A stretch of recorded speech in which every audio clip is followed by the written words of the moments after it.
Hello, good morning, नमस्कार। कक्षा 9 में आते आते क्या बच्चे पढ़ाई के बोझ के तले दब जाते हैं? क्या ये बात सीबीएसई और आईसीएसई दोनों बोर्ड्स के बच्चों के लिए है? क्या लोड बढ़ रहा है तो आपको भी अपने घर में अपने बच्चे के साथ ये होते हुए दिखता है? जानेंगे ये सब, इसके समाधान इस वीडियो में।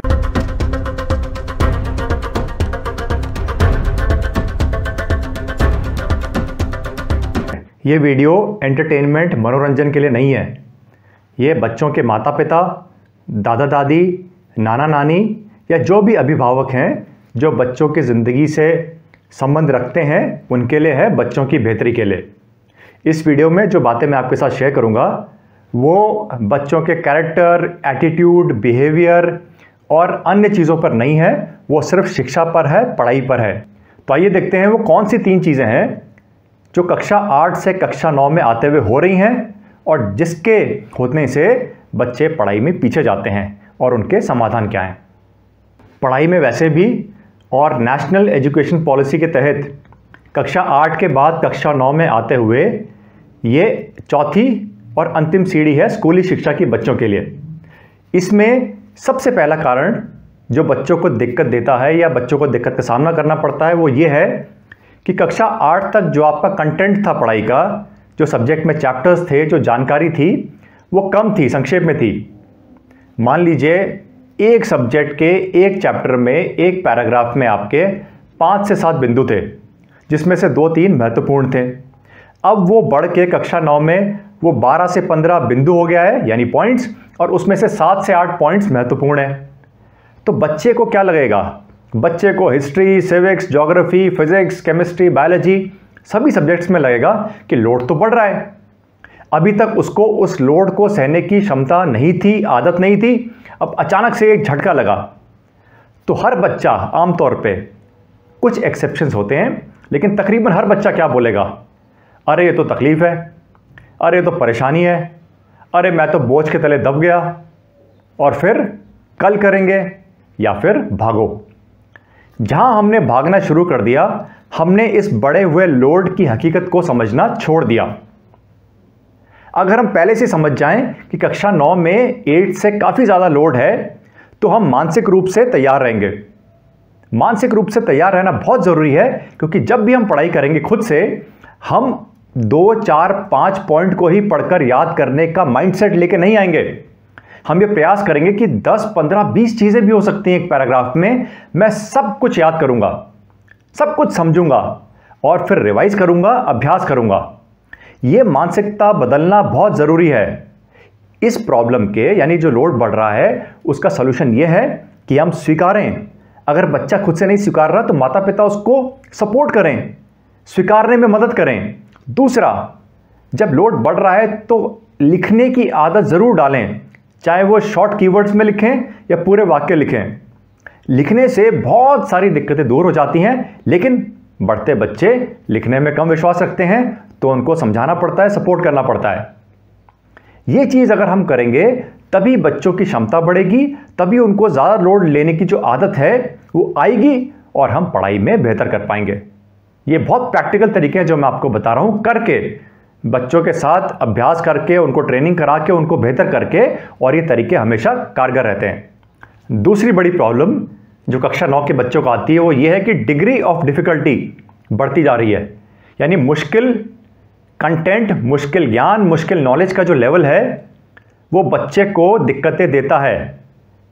पहले वो चीज़ पढ़ के हम दिमाग में आराम से रख लेते थे, अब उस चीज़ को बार बार पढ़ना है। जब पढ़ने में दिक्कत आती है तो माता पिता बच्चों को ट्यूशन सेंटर भेजते हैं। ट्यूशन में टीचर अच्छे भी होते हैं और वो जब पढ़ाते हैं तो बच्चों को समझ में भी आता है, लेकिन जब कंटेंट, जानकारी, पढ़ाई मुश्किल है तो आपको उसको बार बार लिखकर अभ्यास करना है, बार बार रिवाइज करना है और एक शब्द को समझना है जिसको बोलते हैं हम अकाउंटेबिलिटी। अगर मेरे चैप्टर में 85 ऐसे बिंदु हैं जिनसे सवाल बन सकते हैं तो ये मेरी जिम्मेदारी है। ये मेरी जिम्मेदारी है कि मैं उन 85 उत्तरों को तैयार करूं, लिखूं, बार बार अभ्यास करूं, पढ़ूं और उसमें अच्छा बनूं। ऐसे नहीं करेंगे तो कभी नहीं हो पाएगा। लेकिन अकाउंटेबिलिटी लेना सीनियर बढ़ते बच्चों को अच्छा नहीं लगता, तो इसमें भी उनको सपोर्ट करना पड़ता है, समझाना पड़ता है, सिखाना पड़ता है। वरना कंटेंट, जानकारी, पढ़ाई मुश्किल होती जा रही है। वो लेवल ही ऐसा बना है कि वो आसान नहीं है, वो मुश्किल होना ही है। लेकिन हमें अपने दिमाग को बेहतर करना है कि हम मुश्किल जानकारियों को संभाल कर रखें और उसमें अच्छा बने। एक दो प्रैक्टिकल सॉल्यूशंस मैं आपको बताता हूं। सबसे पहले, अगर हम अपना डेली रूटीन और प्लान बनाएं कि मुझे 4 विषय पकड़ने और हर विषय में मुझे 25 उत्तर रोज लिखने हैं, 25 आंसर्स रोज लिखेंगे तो हम उसमें बेहतर बनेंगे। और एक हफ्ते में आप देखिए कि उन 4 विषयों में आपने 150 उत्तर तैयार कर लिए हैं। कहाँ तो आप कुछ नहीं कर रहे थे, अब आप 150 आंसर तैयार कर रहे हैं। ये 150 आपको बहुत खुशी, सेटिस्फैक्शन और पढ़ाई में बहुत अच्छाई पर लेके जाएंगे। लेकिन लिखकर करना पड़ेगा और ये समझ बच्चे को देनी पड़ेगी। It is very important. माता पिता का रोल इसमें कम नहीं है। माता पिता स्कूल, ट्यूशन के अलावा भी बच्चों की ज़िंदगी में सम्मिलित होने चाहिए। अगर होंगे, साथ लेके चलेंगे, तभी अच्छाई आएगी। तीसरी दिक्कत जो बच्चों को आती है कक्षा 9 में आते आते, बच्चों की जो लैंग्वेज है, अगर इंग्लिश मीडियम स्कूल है तो वो लैंग्वेज की डिफ़िकल्टी बढ़ती जा रही है। लैंग्वेज पहले सरल थी, अब लैंग्वेज आसान नहीं रही। ना सिर्फ अंग्रेजी में बल्कि हिस्ट्री में, ज्योग्राफी में, साइंस के सब्जेक्ट्स में। तो कई बच्चों की लैंग्वेज कमज़ोर होती है इंग्लिश मीडियम स्कूल में, तो उसमें अच्छाई पाना बहुत ज़रूरी है। ऊपर से मैं देखता हूँ कि बच्चों ने बचपन से बुक रीडिंग करी ही नहीं। तो जब बुक रीडिंग नहीं करी तो पढ़ने की आदत है नहीं, वोकैबलरी अच्छी है नहीं। वोकैबलरी अच्छी नहीं है तो कई शब्दों में आपको दिक्कत आएगी और आप में इतना धैर्य नहीं है कि आप डिक्शनरी खोलें और आप हर वर्ड का मीनिंग लिखें और उसको तैयार करें। जब हमने ये सब करा ही नहीं तो हमें दिक्कतें पेश आएंगी और हम पीछे रह जाएंगे। मैं आपको एक उदाहरण देता हूं जिससे आपको ये दिक्कत समझ में आ जाएगी लैंग्वेज की। He refuse to collaborate with his opponents citing irreconcilable differences. इसको अब मैं सरल भाषा में बोलूं, did not work together because of different opinions. अब दोनों वाक्यों का मतलब वही है कि कुछ इंसानों ने, 2 इंसानों ने साथ में काम नहीं किया क्योंकि उनके मतभेद थे, उनके विचार अलग थे। लेकिन लैंग्वेज ने ऐसी मुश्किल खड़ी कर दी है कि अगर आप इसको समझे नहीं तो आप वहीं पर रुक जाएंगे और ऐसे कुछ और वाक्य आ गए तो आपकी जो डिफ़िकल्टी है, दिक्कतें हैं, वो बढ़ती जाएंगी। आप अपने आप पे भरोसा करना छोड़ देंगे और मैंने ऐसे कई बच्चों को होते हुए देखा है। सॉल्यूशंस, जिस भी क्लास में आप हैं, रात को सोने से पहले आधा घंटा, पौना घंटा बुक रीडिंग ज़रूर करें। उससे एक लय बनती है, चाल बनती है, पढ़ने की क्षमता बढ़ती है, शब्दों के ऊपर नज़र जल्दी जाती है और जो मुश्किल शब्द हम याद कर रहे हैं, पढ़ रहे हैं, उन मुश्किल शब्दों को हम समझकर उनमें से कई जो हमारी बुक्स में आएंगे उस पर हम जल्दी काम कर पाएंगे, समझकर आगे जल्दी बढ़ पाएंगे। तो इसका इनडायरेक्ट जो बेनिफिट है वो बहुत ज़्यादा है बुक रीडिंग का, लेकिन बहुत सारे बच्चे करते नहीं हैं। अगर आप ये वीडियो देख रहे हैं तो अपने बच्चों को आज से ही बुक रीडिंग ज़रूर कराएं। उस बुक रीडिंग की स्पीड बढ़ने का जो फ़ायदा है, जो आपकी आंखें तेज़ चल रही हैं, उसका फ़ायदा आपको पढ़ाई में ज़रूर मिलेगा, लेकिन इसको करना पड़ेगा। करेंगे तो होगा। तो आज इस वीडियो में मैंने आपके साथ 3 चीज़ें शेयर करी। बच्चों की पढ़ाई का बढ़ता लोड कक्षा 9 में आते आते, उस बढ़ते हुए लोड की बढ़ती हुई डिग्री ऑफ डिफ़िकल्टी, और तीसरा लैंग्वेज की वजह से आने वाली दिक्कतें।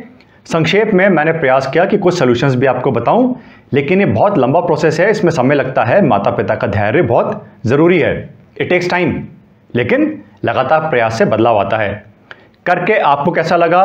क्या आपके बच्चों के जीवन में कुछ फ़र्क पड़ा, पॉजिटिव एनर्जी आई? ये कमेंट्स में लिख के बताइएगा। अगले वीडियो में फिर हम मिलेंगे, कुछ मज़ेदार बातें बच्चों के जीवन से संबंधित और कुछ solutions and tips. Take care, good bye, नमस्कार।